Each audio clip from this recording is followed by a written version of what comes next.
Magandang araw sa inyo mga ka-shadow. Ako po si Telma. Libangan ko nang makinig ng mga horror stories tuwing break time sa trabaho. Hindi ko matiis na hindi ikwento sa inyo ang naging karanasan ko nung umuwi ako sa probinsya namin. Taga Romblon po talaga ako, pero kinuha ako ng tita ko na taga Maynila noong 13 pa lang ako para doon pag-aralin ng high school hanggang college. Matagal bago ako nagkaroon ng pagkakataon na makadalaw ulit sa amin. Isang beses, nakauwi ako nung birthday ng nanay ko. 19 na ako noon. Kulang na lang, hindi ako makatulog sa sobrang pagkamiss ko kina nanay at mga kapatid ko, pati sa lugar namin. Hating gabi na, nakatambay pa ako sa balkonahe namin. Pinagmamasdan ko ang napakatahimik na paligid. Sa Maynila kasi sobrang ingay, kaya hinahanap-hanap ko talaga ang huni ng mga kuliglig. Parang musika sa pandinig ko. Maya-maya ay may nakita akong babaeng naglalakad. Nagtaka ako kasi hating gabi na noon eh. Alam kong wala nang lumalabas na ganong oras sa lugar namin. Inaninag kong mabuti. Kinilabutan ako nang mapatapat siya sa liwanag mula sa ilaw ng posting malapit sa amin. Paano pa naman? Ang tingin ko ay puno ng putik ang suot niyang puting duster. Wala siyang tsinelas. Tapos parang wala rin siya sa sarili habang naglalakad. Natakot ako kaya dali-dali akong pumasok ng bahay at tinawag ko si nanay. Nagmamadali rin si nanay sa pagsunod sa akin para makita ang sinasabi kong babae. Lumabas pa kami ng bahay at tinanaw siya. Kaso, hindi na namin nakita. Imposibleng hindi namin siya makita. Ang bagal-bagal nga niyang lumakad at wala naman siyang lilikuan. Bukid ang magkabilang bahagi ng daan. Nagtuturuan pa kami ni nanay kung saan pwedeng nagpunta ang babae. Pumasok na kami. Sinabihan ako ni nanay na matulog na at isaradong mabuti ang pinto at bintana. Hindi ako makatulog kasi naiisip ko ang babae.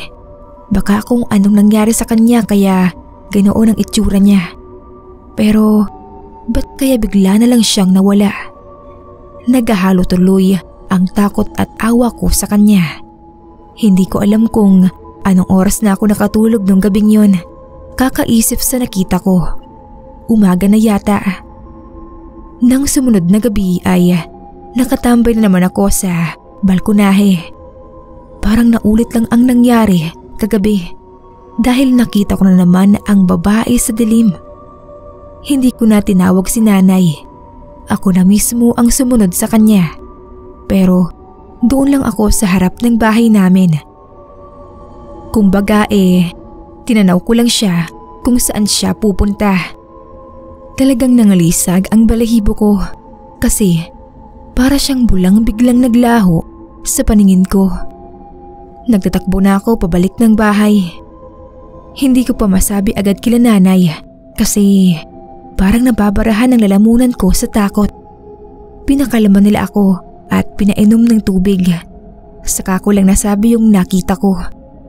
Natakot din sila pero hindi rin nila masabi kung sino yon at bakit nagpakita sa akin ng 2 beses. Kinabukasan ay ginising ako ni nanay. Hindi siya magkanda tuto sa pagkukwento sa akin. Halos magkanda bulol-bulol pa.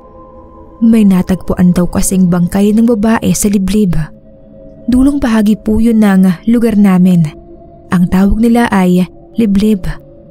Nakaputi raw yung babae at puno ng putik ang damit tulad ng pagkakadescribe ko kay nanay sa nakita kong babae sa dilim. Pero ang bangkay mukhang ilang araw na raw patay dahil agnas na. Kaya ang nakita ko kagabi at nung isang gabi, malamang isa na lang daw kaluluwa. Dinig pa ni nanay sa mga usapan sa labas hindi taga roon ang babae. mukhang doon lang itinapon kaya inimbestigahan pa ang pagkakakilanlan at kung ano ang ikinamatay. Wala akong masabi sa mga sinabi sa akin ni nanay. Nakatulala lang ako.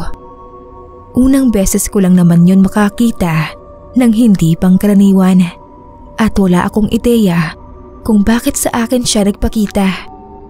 Parang nagkaroon na tuloy ako ng takot na tumambay sa balkonahin namin tuwing gabi. Lalo na kapag hating gabi na dati ko namang ginagawa kahit nung hindi pa ako nagpupunta sa Maynila. Baka kasi magpakita na naman sa akin ang babae sa dilim. Tingin ko gusto niyang umuwi sa kanila. Parang naglalakad siya paalis doon sa lugar namin. Gusto niyang matagpuan ang katawang lupa niya. Kaso wala naman akong kinalaman at naitulong sa pagkakatagpo sa kanya. Kaya hanggang ngayon palaisipan sa akin ang pagpapakita niya sa akin ng 2 hating gabi. Kung nasaan man siya, sana ay payapa na ang kaluluwa niya.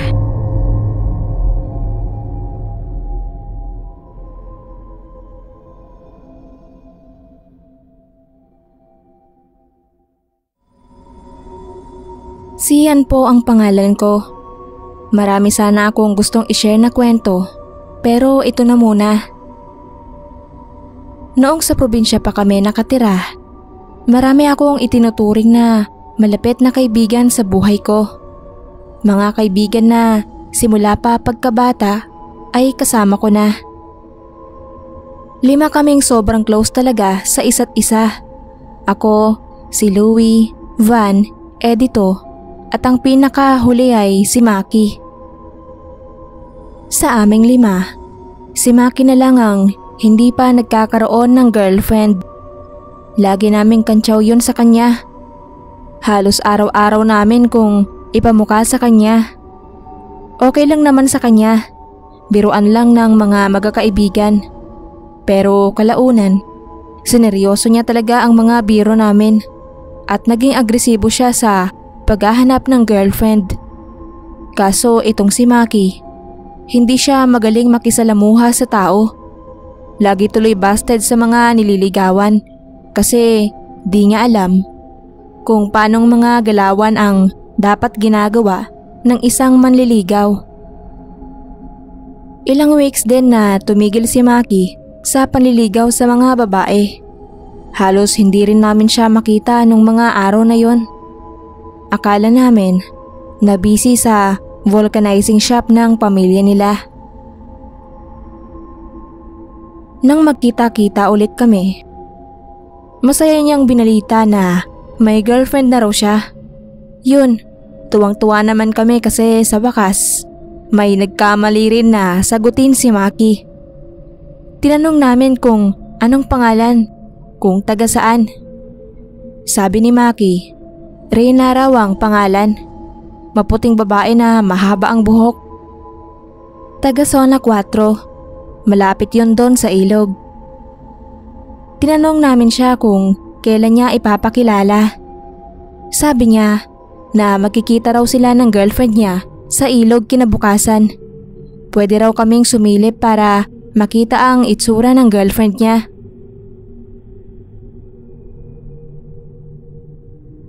Kinabukasan, excited din kami kasi gusto naming makita kung anong klase bang babae ang magkakagusto kay Maki. Baka kasi nagsisinungaling lang siya na maganda at maputi raw yung babae. Nagpahuli kami ng dating doon sa ilog. Gusto naming sorpresahin si Maki. Nang nasa may kakahuyan na kami, sa gilid ng ilog, nakita na namin si Maki. Mag-isa siyang nakaupo doon sa lilim malapit sa ilog. May kinakausap siya sa katabi niya, pero hindi namin makita. Invisible. Nagkatinginan kaming magkakaibigan. Nababaliw na si Maki. Bulong ko sa kanila. Imbes na magpakita, umalis na lang kami.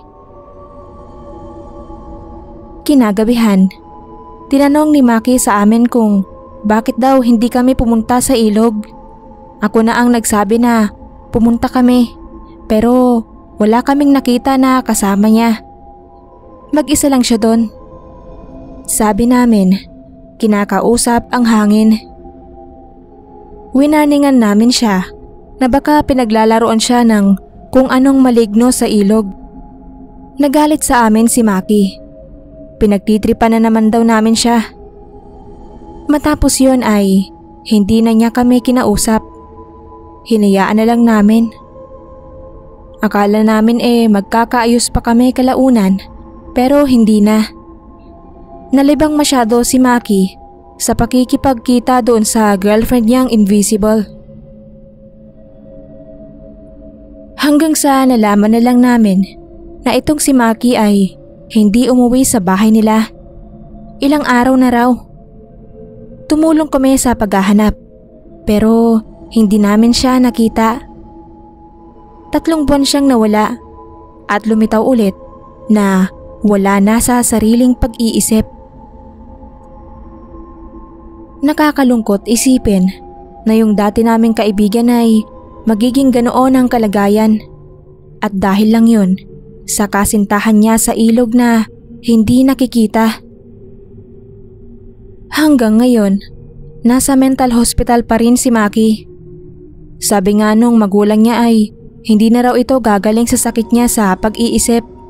Malamang ay doon na siya mamamatay kalaunan. Minsan dinadalaw pa rin namin siya, pero nalulungkot lang kami ng sobra kapag dumadalaw kami. Siguro kung sinunod lang ni Maki yung payo namin na iwasan na yung girlfriend niya, ay baka hindi sana yun nangyari.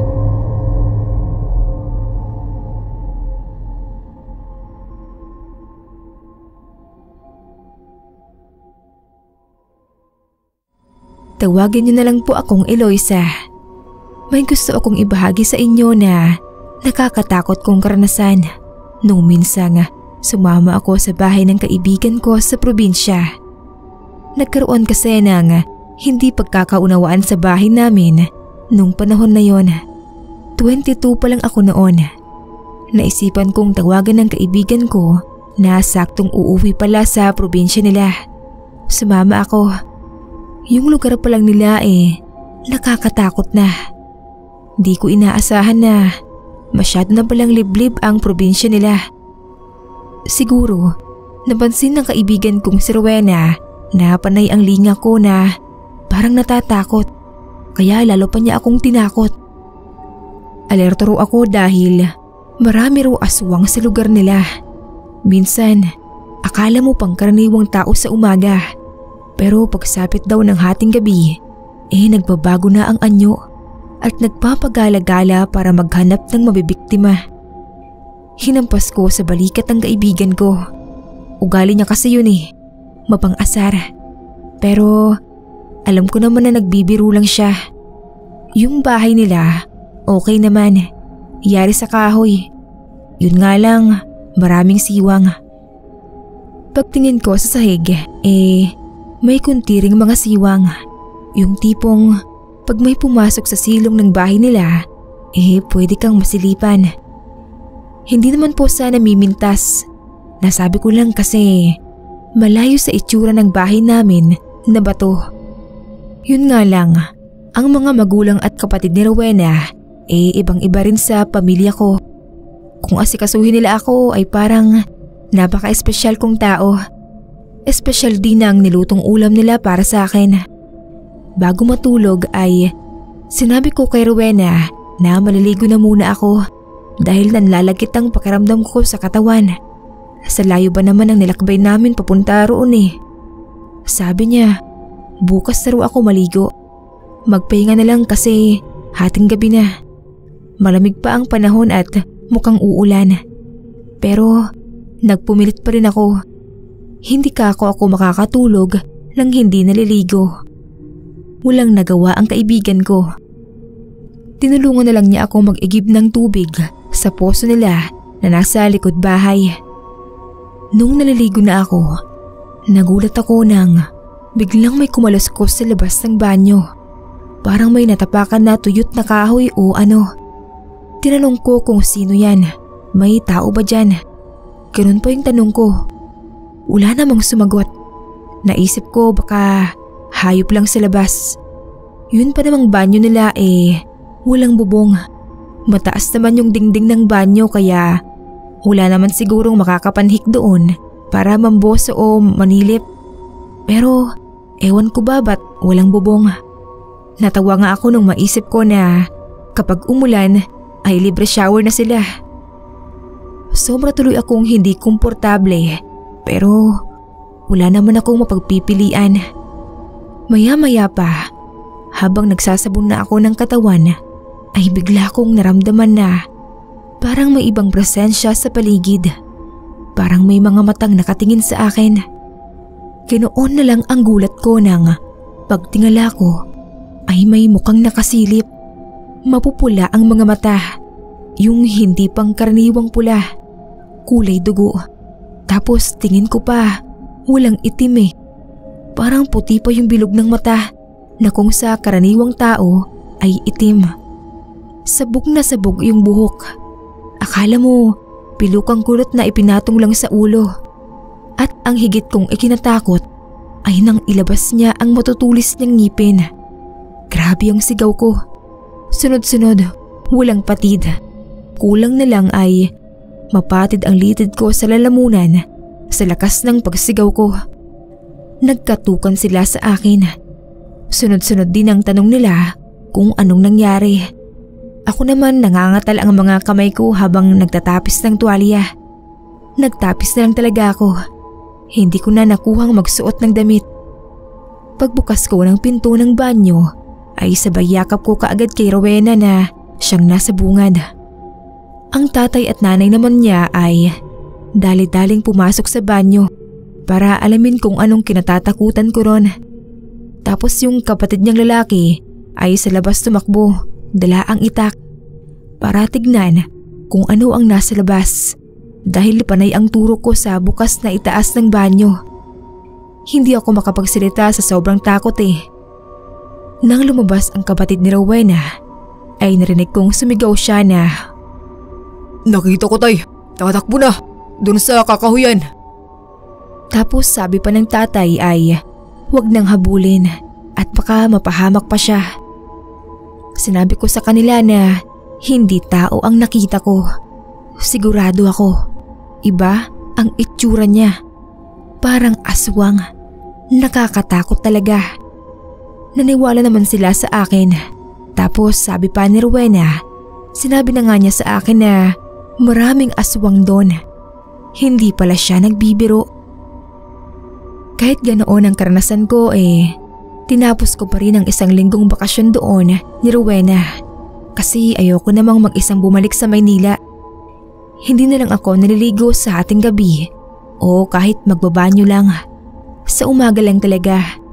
Pag dumidilim na, pinipilit ko na agad makatulog.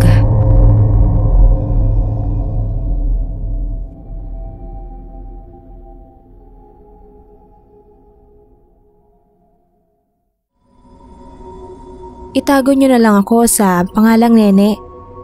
Uunahan ko na po kayong lahat bago niyo pa man marinig ang buong kwento. Hindi ako proud sa mga nagawa ko. Lahat ng maririnig niyo ngayon ay pinagsisisihan ko na. Hanggang ngayon ay hindi pa rin ako pinatatahimik ng konsensya ko. Kaya ako ibabahagi ito sa inyo ay dahil gusto kong maiwasan niyo ang mga bagay na nangyari sa akin. Kung mapunta man kayo sa parehong kalagayan, ay sana mas piliin niyo ang tama. Noong 2nd year high school ako, ay madalas akong mabully sa klase. Introvert ako. Nagsasalita lang kapag kailangan. Sa klase kahit alam ko ang sagot, ay hindi ako nagtataas ng kamay. Ewan ko ba? Noong mga panahon na yon, parang takot ako sa mga tao. Siguro dahil na rin sa itsura ko. Sobrang itim ko nun. Sabi nga ng mga kaklase ko, para raw akong kahoy na ribulto. kasi nangingintab sa kaitiman ang balat ko. Tapos yung buhok ko parang mga alambre na kulot. Sa dalas kong mabuli, umaabot pa sa puntong halos isumpa ko ang high school. Sa umaga lagi akong napapaisip na huwag na lang pumasok. Kaso syempre, mapapagalitan ako nila mama kung a-absent ako ng walang dahilan. Ang pinaka-leader ng mga mahilig mang-asar sa akin ay si Alicia. Magandang babae, sexy, halatang lalaki na artistahin ng itsura. Tuwing nakikita niya ako, kulang na lang murahin niya ako sa dami ng masasakit na sinasabi niya. Para raw akong aswang. Sabi niya, wag na wag daw akong maglalakad sa dilim kasi hindi ako makikita ng kahit na sino. Tapos mandidiri siya sa buhok ko kasi raw baka mahawa siya sa kuto ko kahit wala naman akong kuto. Habang tumatagal ay palala ng palala yung mga lait niya. Kahit pilit ko siyang iniiwasan, talagang hinahanap niya ako para lang mapagtawanan. Yun bang hindi kumpleto ang araw niya nang walang sinasabing masama laban sa akin. Malapit lang sa bahay namin ang ilog. Doon madalas maglaba si mama ng mga damit namin. Kapag galing ako sa paaralan at sobrang sama ng loob ko, doon ako dumidiretso para umiyak at kalimutan lahat ng sama ng loob ko.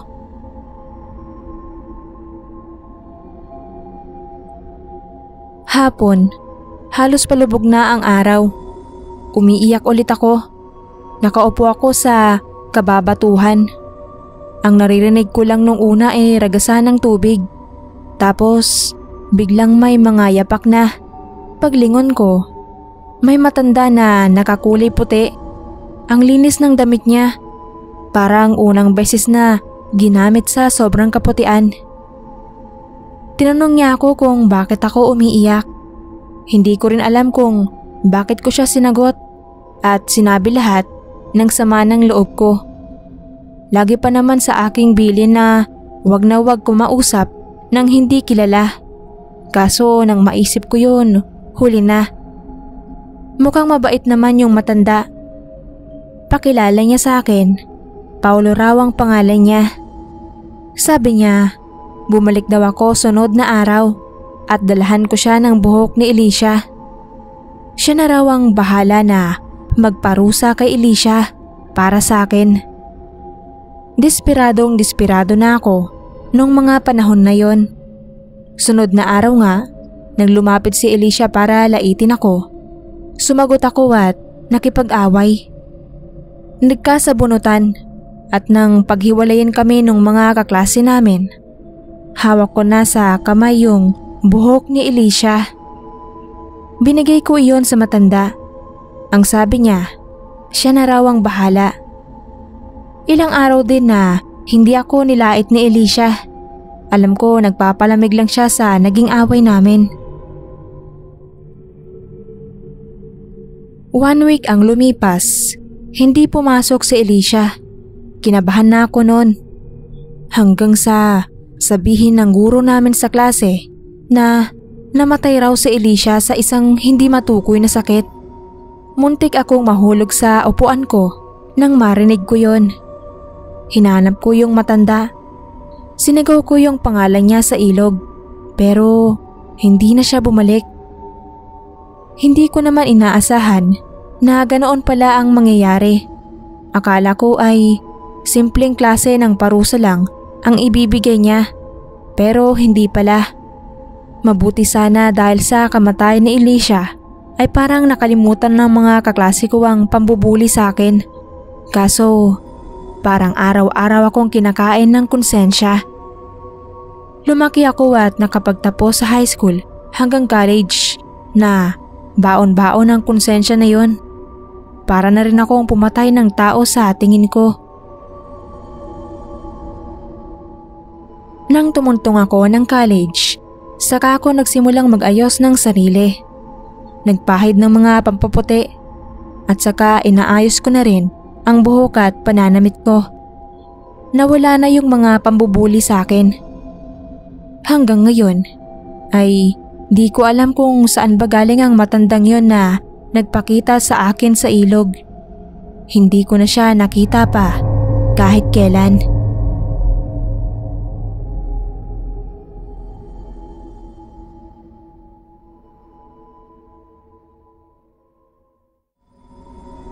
Isang masaganang umaga po sa inyo dyan.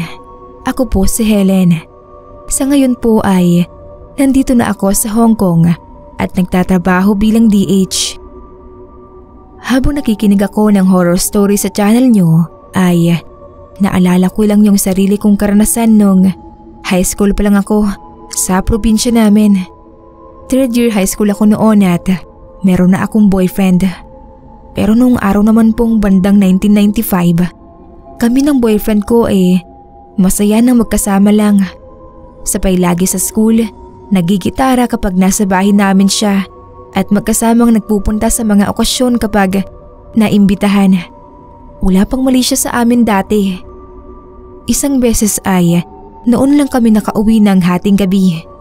Inabot kasi kami ng malakas na ulan sa pinuntahan naming birthday ng kaklase.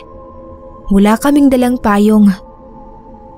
Sabi ng nanay ng kaklase ko doon na kami matulog at ihahatid na lang bukas.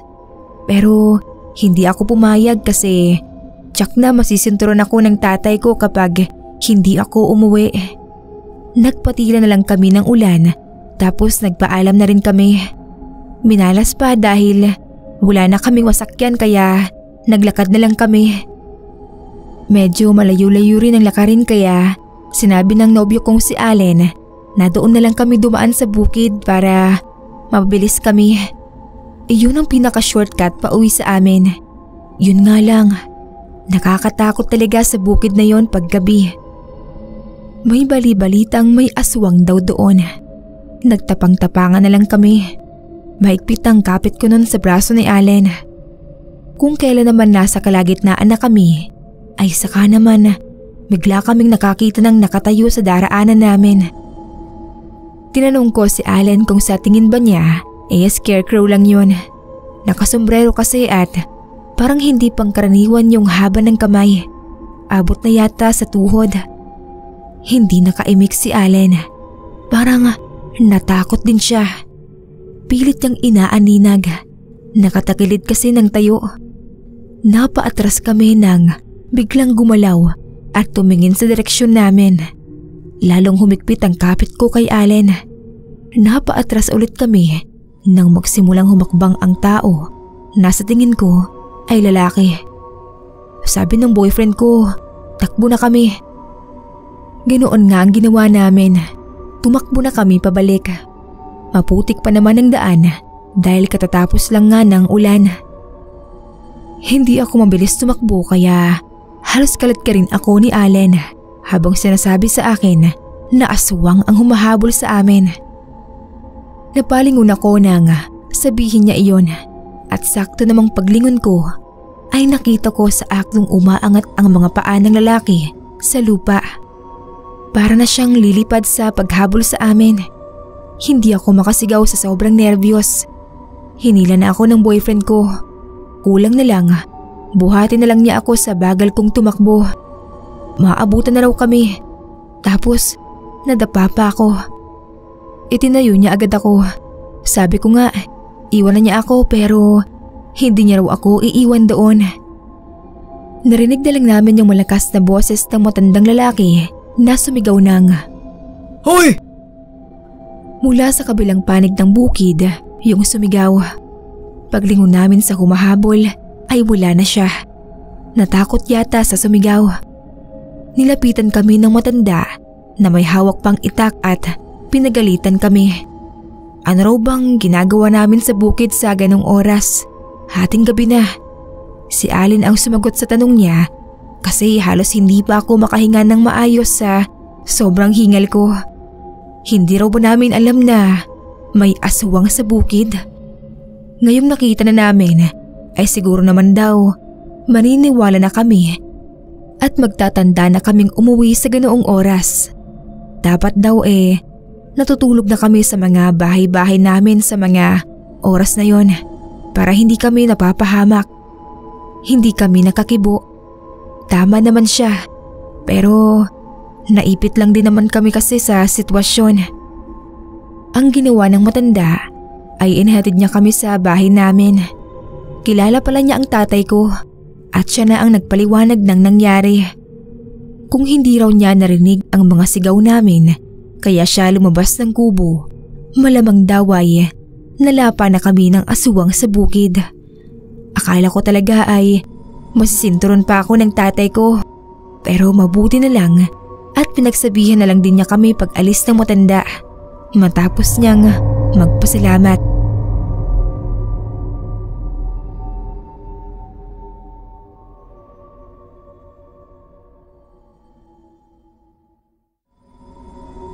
Magandang araw sa lahat. Sana ay magustuhan nyo itong istorya na ibabahagi ko. Ako nga pala si Ivan, proud Bicolano, Oragon. Sa lugar namin, maraming kwento tungkol sa mga aswang at engkanto. Magtanong ka lang sa kahit na sinong matanda sa amin, siguradong may maririnig kang nakakatakot na istorya.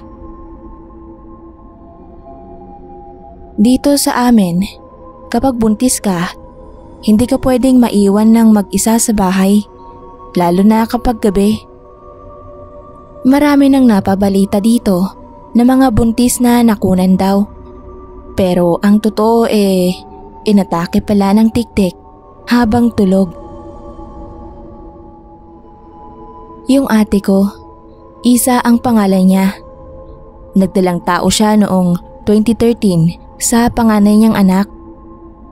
Panganay sa amin si Ate Isa. Siya ang una sa aming magkakapatid na magkakaanak.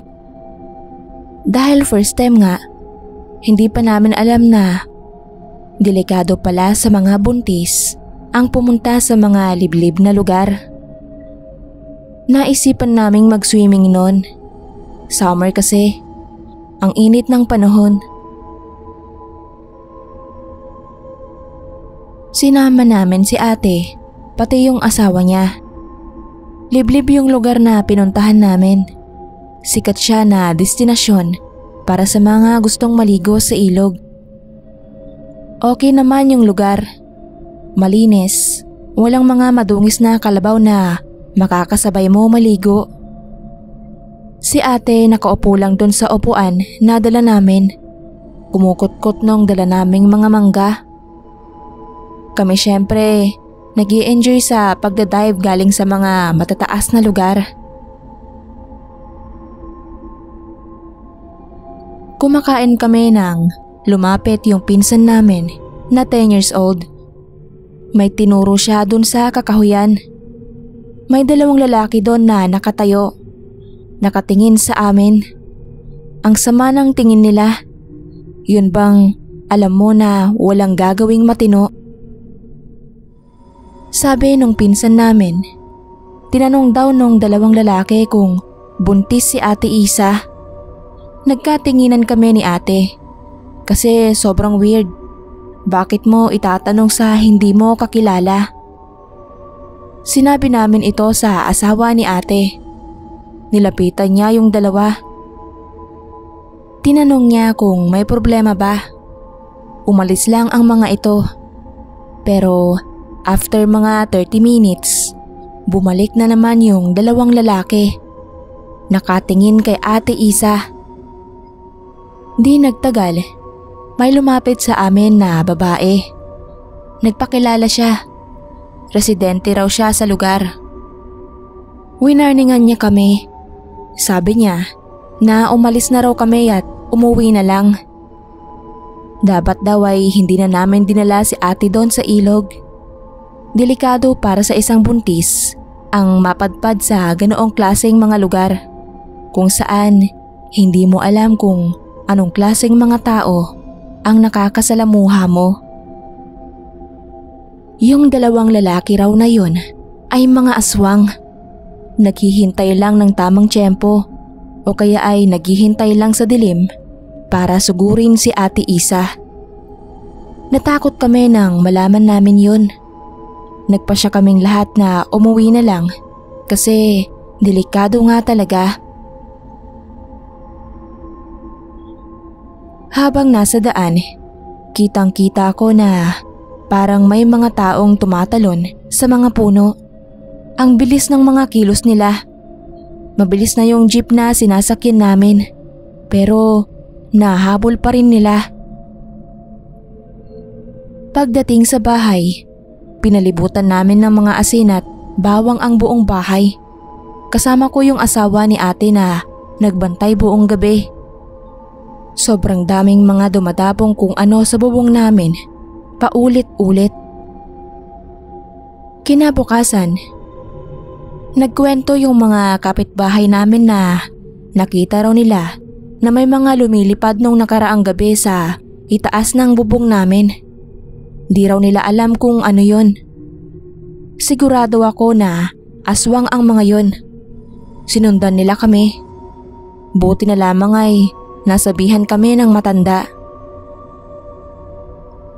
3 gabi na ganoon ang setup namin. Walang tulugan. Dinamihan pa namin yung mga bawang sa bahay kasi sabi nila pwede raw mag-anyong pusa ang mga aswang at lumusot sa mga butas ng bahay. Sa ika-4 na gabi, wala nang gumambala sa amin. Napagtanto rin siguro nila na hindi basta-basta makakapasok sa bahay. 2013 yon nangyari. Naisilang naman ng matiwasay yung baby ni Ate Isa. Pinangalanan niya itong Maybelline. 10 years old na ngayon si Maybelline. Dahil sa experience na yon, ay natutunan namin ang pag-iingat sa isang buntis na babae.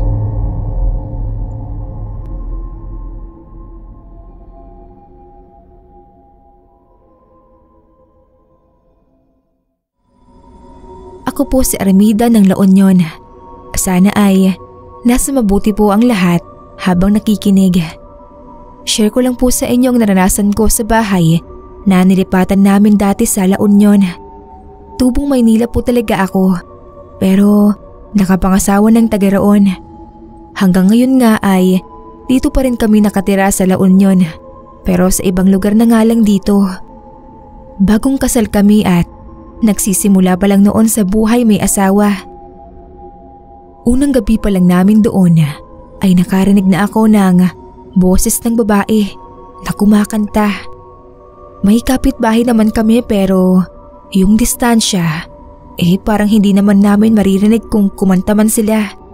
Tapos hating gabi pa, kaya imposible na kumakanta pa sila sa ganong oras. Itatanong ko sana sa asawa kong si Kaloy, kaso nakatulog na pala. Hindi ko na ginising dahil alam ko namang mas higit yung pagod niya kesa sa akin dahil siya ang punong abala sa paghahakot ng mga gamit namin. May laman na rin kasi ang tiyan ko noon. Magdadalawang buwan na kaya ayaw niya na akong pakilusin masyado. Kinabukasan ko lang sinabi sa kanya yung narinig ko kagabi. Huwag ko na lang daw pansinin. Nasa probinsya raw kami at asahan ko na maraming kababalighan doon. Natakot ako sa sinabi niya kasi kung ganon, di hindi nga ordinaryo ang narinig kong umaawit kagabi.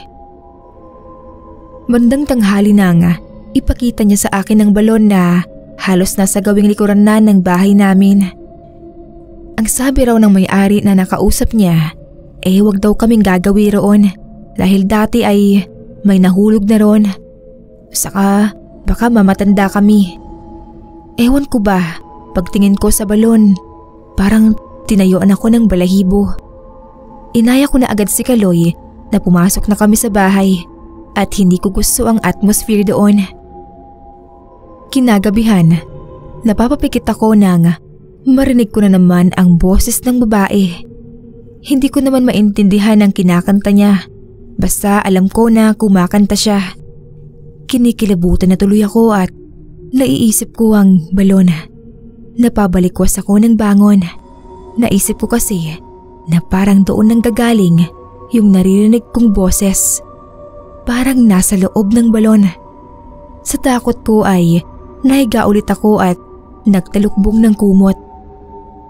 Pangatlong gabi, nagising na naman ako dahil sa nakakatakot na pag-awit na yon. Pagtingin ko sa oras, hating gabi na.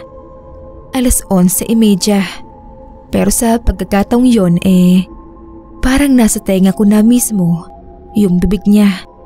Yung pagkanta niya halos pabulong na. Parang ibinubulong sa tenga ko ang kanta. Yun lang talaga ang natandaan ko bago ako napunta sa harap ng balon. Nawala ako sa sarili.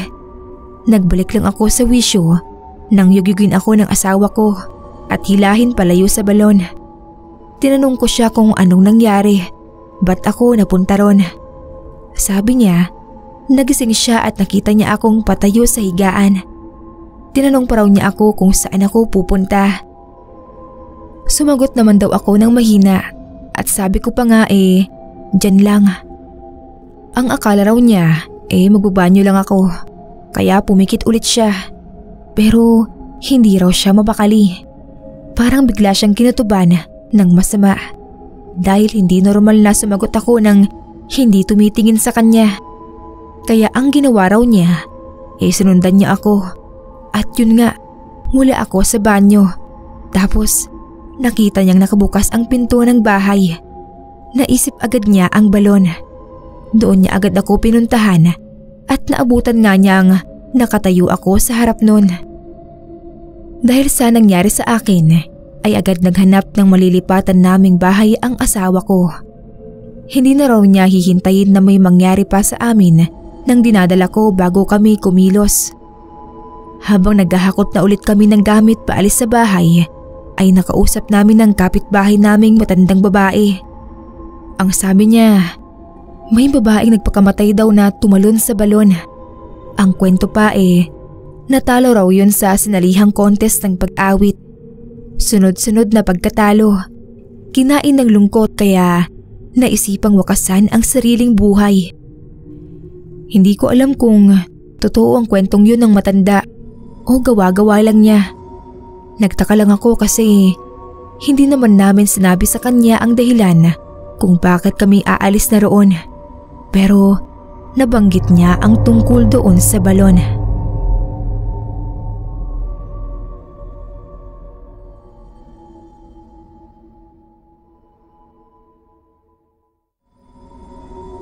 Marami na akong karanasan na masasabi kong paranormal. Gawa ng mga multo, aswang o engkanto. Madalas itong mangyari sa akin. Sabi nga ng mga kaibigan ko, lapitin daw ako.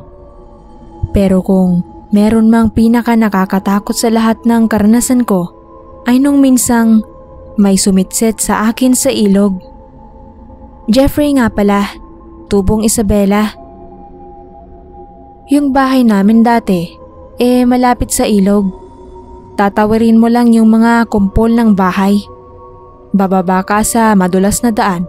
Tapos, mararating mo na yung ilog na lagi naming pinagpapaliguan.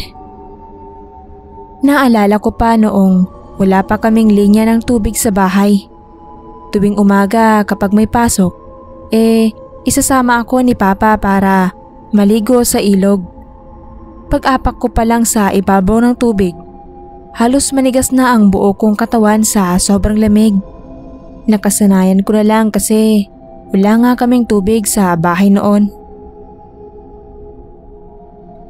Nung malaki-laki na ako, nahilig na ako sa paglalaro ng basketball. Halos araw-araw akong naglalaro. Laging batak sa pustahan. Kahit ice tubig lang ang pusta pinapatos ko pa rin. Pagkatapos bago umuwi, pumupunta muna ako sa ilog. Maliligo para hindi mapagalitan ni Mama na amoy araw na naman daw ako na uuwi sa bahay. May isang beses na paggabi na ako naligo doon sa ilog. Ako na lang mag-isa. Yung mga batang may hilig tumambay sa ilog umuwi na. Kahit yung kalabaw sa unahan na lagi ring nakababad sa ilog, inuwi na ng amo niya. Nasa gilid lang ako. Binabasa ko yung muka at leg ko. Bigla akong nakaramdam ng hindi maganda. Umihip bigla ng malamig yung hangin. Tapos ang bigat ng pakiramdam ko bigla. Sabi ko sa sarili na kailangan ko nang umuwi agad.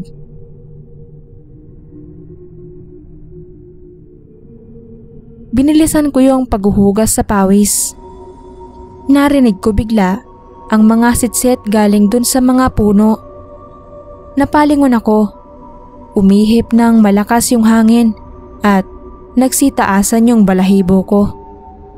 Yung sitsit, palapit ng palapit sa kinatatayuan ko. Para bang gumagalaw siya kahit hindi ko nakikita. Yung tibok ng puso ko parang sasabog na. Tapos pagtingin ko doon sa lupa, may mga namumuong bakas ng paa ng isang malaking tao. Halos doble sa laki ng mga paa ko. Mas lalong hindi mapakali yung puso ko. Naparalisa ako. Nanginginig yung magkabila kong paa. Nang nasa harap ko na yung mga bakas, nahawi bigla yung ilog. Alam ko na kahit hindi ko man makita ay may tumatawid na malaking tao sa ilog na yon. Tuloy pa rin ang mga sitsit. Palayo na ng palayo sa akin. Nakatawid na yung nilalang na hindi ko makita at yung mga bakas doon naman sa kabila lumitaw. Kumaripas ako ng takbo. Noon lang ako tumakbo ng ganoon kabilis sa buong buhay ko. Wala akong saplot sa paa kasi iniwan ko na. Hindi ko na ininda yung matatalas na batong madadaanan. Pagdating ko sa bahay, duguan yung paa ko. Sabi ni Mama, bakit daw ganoon ang itsura ko? Kinuwento ko nga ang nangyari sa akin. Sabi ni Papa, malamang ay yun daw ang engkantong bantay ng ilog. Sakto naman na tumawid ito nung mga oras na naghihilamos ako. Sabi ni Papa, mabait daw ang engkanto na ito. Hindi siya nananakit ng kahit sino.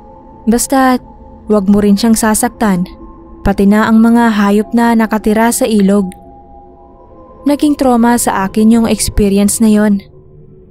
Simula nun, hindi na talaga ako pumupunta sa ilog, lalo na kapag madilim na.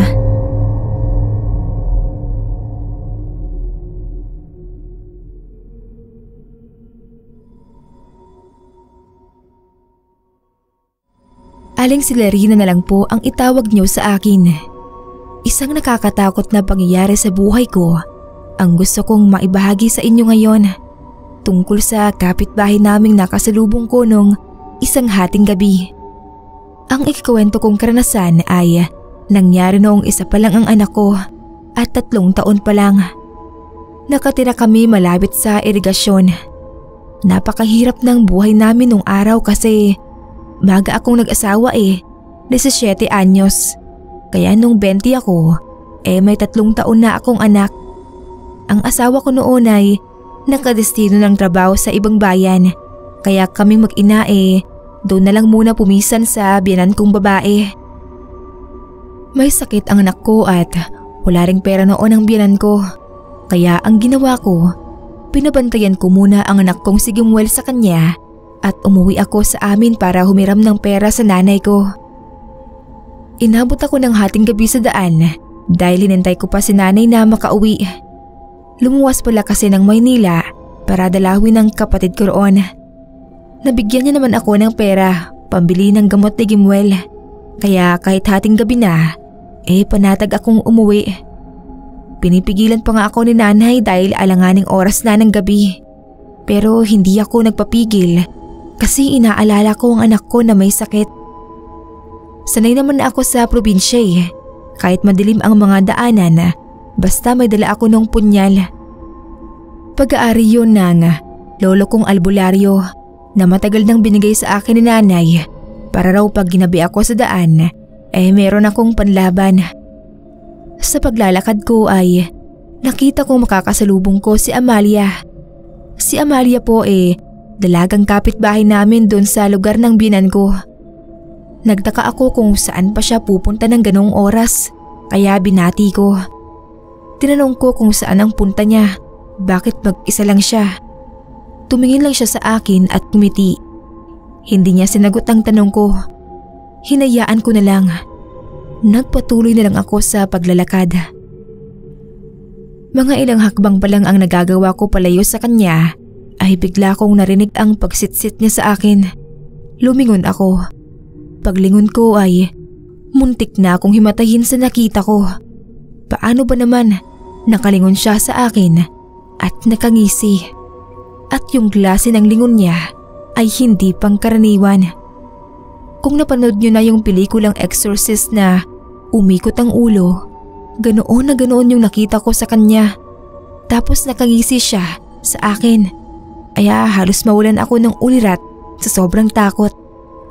Mabuti na lang at may natira pa akong konting tapang, kaya nakontrol ko pang sarili na huwag himatayin.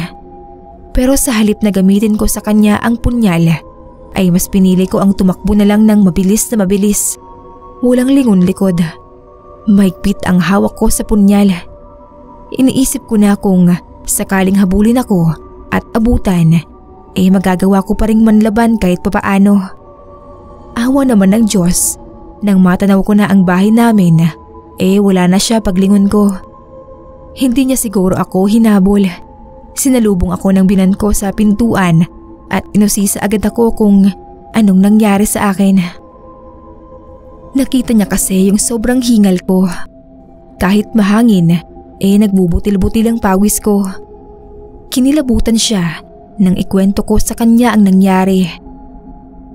Uli-uli raw huwag na ako magpapaabot ng ganoong oras sa daan dahil marami raw talagang kababalaghan na nangyayari sa gitna ng dilim.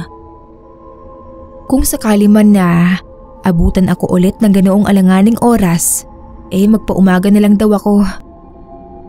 Kinabukasan po, pinuntahan ko agad yung kapitbahay naming dalaga. Aalamin ko sana yung tungkol sa pagkakita ko sa kanya kagabi. Nagulat ako kasi ang kapatid niya ang humarap sa akin at sabi ay 2 araw na raw na nasa ospital ang ate niya. May sakit kasi. Kung 2 araw nang nasa ospital, sino yung nakasalubong ko? Siya talaga yun Hindi ako pwedeng magkamali. Tapos sumunod na araw ay nabalitaan na lang namin na namatay na siya. Sabi ng mga magulang sakit ang ikinamatay. Sabi naman ng ibang kapitbahay sinaniban daw yun. Hindi ko alam kung alin doon ang totoo at hindi ko rin matiyak yung nangyari sa akin nung isang hating gabi. Kung siya ba talaga ang nakasalubong ko, nakasalukuyang may sanib noon, o isa yung premonasyon na mawawala na siya.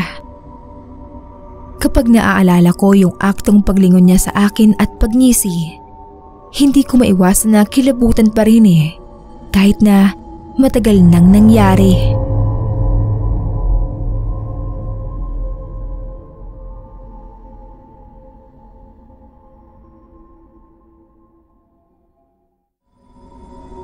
Christine ang pangalan ko. Ang boyfriend ko po talaga ang fan na fan ng channel nyo. Magka-live-in na kami ni Carlo. Kaya kahit ako naririnig din ang mga story nyo kapag sinasalang niya sa speakers. Kaso sa aming dalawa, ako pa lang ata ang nakakita ng totoong paranormal. Si Carlo mismo ang nagsabi sa akin na i-share ko daw itong karanasan ko. After naming magsama, lagi na akong pinipilit ni Carlo na mag-jogging sa umaga. Alam niya kasing may lahi kami ng mga may alta presyon. Malalapot ang dugo ng angkan namin at halos lahat ng grandparents ko namatay sa atake sa puso. Magandang exercise daw ang jogging para sa high blood. Nag-enjoy naman ako sa jogging namin. Ang saya kasi yun na ang naging bonding namin ni Carlo. Ramdam ko rin na bumubuti nga yung pakiramdam ko at parang gumagaan ang katawan ko. Isa sa mga lugar na madadaanan namin isang mahabang tulay na sa ibaba ay may rumaragasang ilog. Malalim daw yung ilog na yon. Sabi ni Carlo, marami nang nalunod doon at sabi niya pa, nung panahon daw na wala pang mga poste ng ilaw doon sa gabi, doon tinatapon ang mga sinalvage na katawan. Pinalo ko si Carlo nang sabihin niya yon kasi ang aga-aga pa para sa mga dark na topic para pag-usapan. 2 months sa pagja-jogging. Nagising kami ni Carlo mga 5 AM. Ang ganda nung umaga na yon. Nang malapit na kami ni Carlo sa tulay, medyo bumilis yung takbo niya. Ako naman tamang takbo lang. Ayaw ko rin kasing mapagod agad. Hinayaan ko na lang si Carlo na mauna.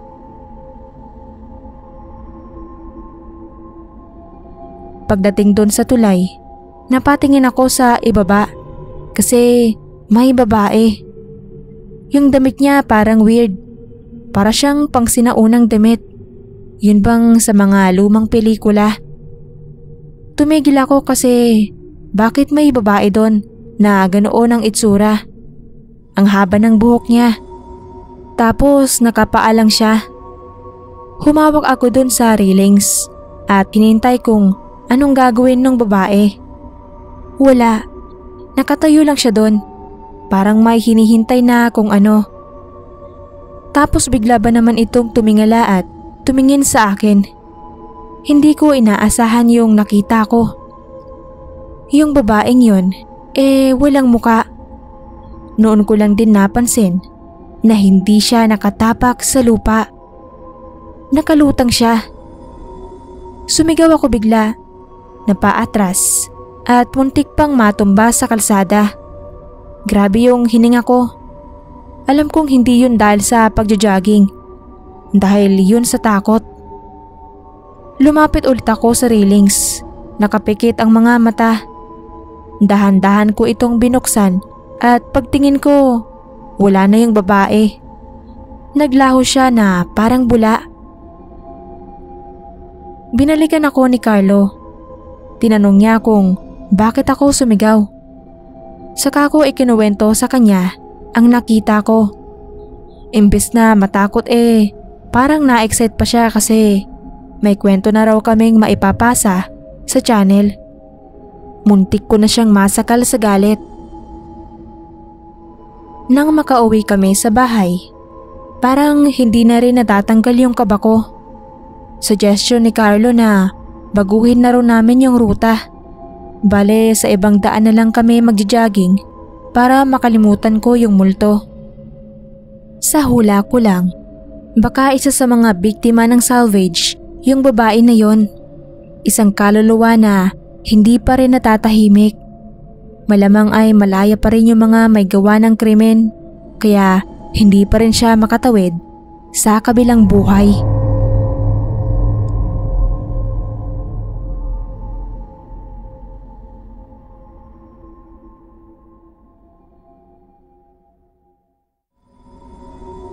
Manuel po.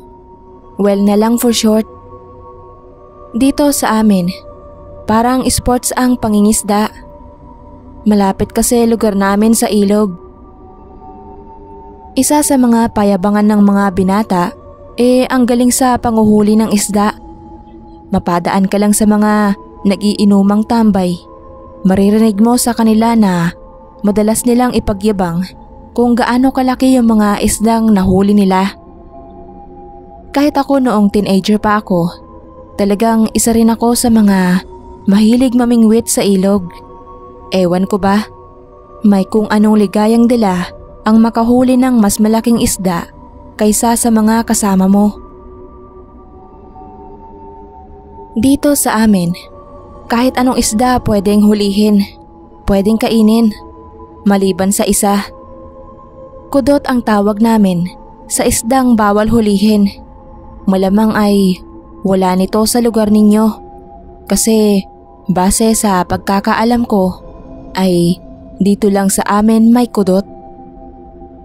Itsura niya para siyang mahabang igat, halos isang buong tao ang haba.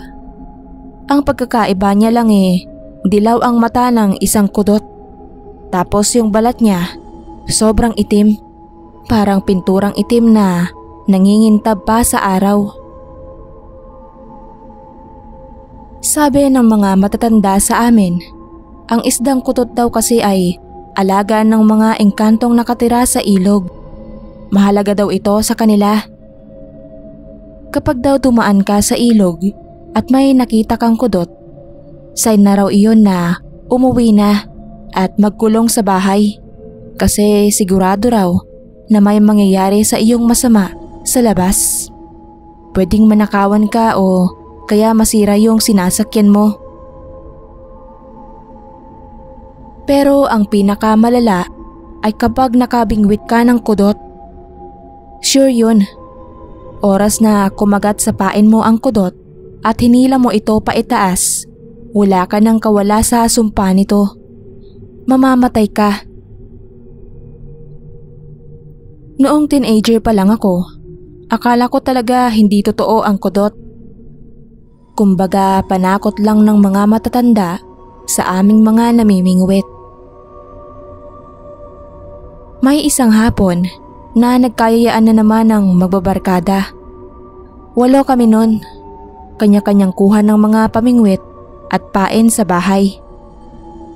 Tapos nang marating namin yung ilog, kanya-kanya rin kami nang hanap ng magandang pwesto. Katabi ko si Moki. Mas matanda siya sa akin ng 2 taon. Magaling din siyang manghuli ng isda. Alam na alam niya kung saang parte ang madalas na kumpulan ng mga isda sa ilog. Nakahiga ako noon sa damuhan. Yung pamingwit ko, inipit ko sa bato habang naghihintay na may kumagat sa pain. Bigla kong narinig ang sigawan. Tumayo ako para tignan kung bakit. Nakita ko si Moki. May nahuli siyang isda. Sobrang habang isda na itim ang kulay. Dilaw ang mata. Kahit ako napasigaw sa nakita. Nabitawan ni Moki ang pamingwit niya. Nahulog yun sa ilog kasama yung nahuli niyang kudot. Nilapitan namin siya. Umiiyak na siya. Mamamatay raw siya.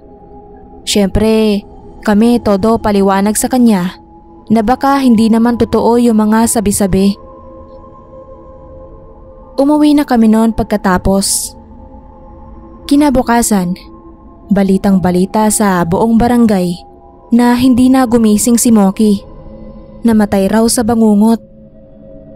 Nang magkita-kita kami ng mga kasama ko, napag-usapan namin yung nangyari. Sinabi namin dun sa mga magulang ni Moki. Mas lalo silang nalungkot nang marinig sa amin ang dahilan ng pagkamatay ng anak niya.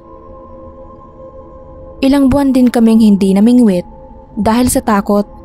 Pero kalaunan parang nalimutan na lang ulit namin ang nangyari kay Moki. Yun ang una at huling beses na nakakita ako ng kudot. Sa ngayon, graduate na ako sa pamimingwit na yan. May trabaho na rin kasi at sariling pamilya. Paglaki ng anak ko, gusto ko rin siyang turuan kung paano mamingwit. Sana lang ay wag niyang mahuli ang kudot na kinatatakutan dito sa amin.